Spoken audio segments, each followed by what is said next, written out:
ಕ್ರಿಸ್ತನ ನಾಮದಲ್ಲಿ ನಿಮ್ಮೆಲ್ಲರನ್ನು ವಂದಿಸುವಂತವನಾಗಿದ್ದೇನೆ. ಈ ಬೆಳಗಿನ ಜಾವದಲ್ಲಿ ವಾಕ್ಯ ಓದಿಕೊಳ್ಳೋಣ.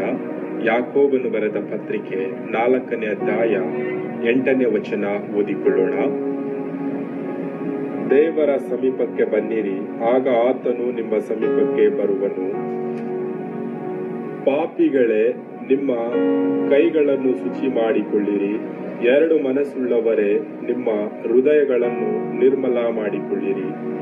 ಕರ್ತನಲ್ಲಿ ಪ್ರೀತಿಯುಳ್ಳ ದೇವಜನರೇ, ನಾವು ಈ ಒಂದು ದಿನದಲ್ಲಿ ಈ ಲೋಕದಲ್ಲಿ ಜೀವಿಸುವಾಗ ನಾವು ಯಾವ ರೀತಿಯಾಗಿ ಈ ಲೋಕದಲ್ಲಿ ಜೀವಿಸ್ತಾ ಇದ್ದೇವೆ?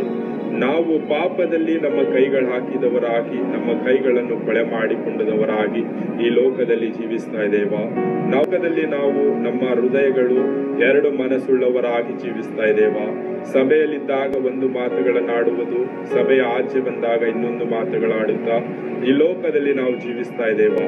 ನಾವು ನಮ್ಮ ಹೃದಯವನ್ನು ನಿರ್ಮಲ ಮಾಡಿಕೊಂಡು, ನಮ್ಮ ಕೈಗಳು ಪಾಪದಿಂದ ತೆಗೆದುಹಾಕಿ ನಮ್ಮ ಕೈಗಳನ್ನು ಶುಚಿ ಮಾಡಿಕೊಂಡು ನಾವು ದೇವರ ಸನ್ನಿಧಾನದಲ್ಲಿ ಹೋಗುವಾಗ ದೇವರು ನಮ್ಮನ್ನು ನೋಡುವುದಕ್ಕೆ ಬರುವಂತವನಾಗಿದ್ದಾನೆ.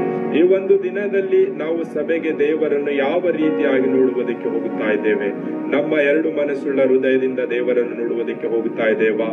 ನಮ್ಮ ಪಾಪದ ಕೈಗಳನ್ನು ತೆಗೆದುಕೊಂಡು ದೇವರ ಸನ್ನಿಧಾನದಲ್ಲಿ ದೇವರನ್ನು ನೋಡುವುದಕ್ಕೆ ಹೋಗ್ತಾ ಇದ್ದೇವಾ? ಈ ಒಂದು ದಿನದಲ್ಲಿ ನಾವು ಯಾವ ರೀತಿಯಾಗಿ ದೇವರನ್ನು ನೋಡುವುದಕ್ಕೆ ಹೋಗ್ತಾ ಇದ್ದೇವೆ?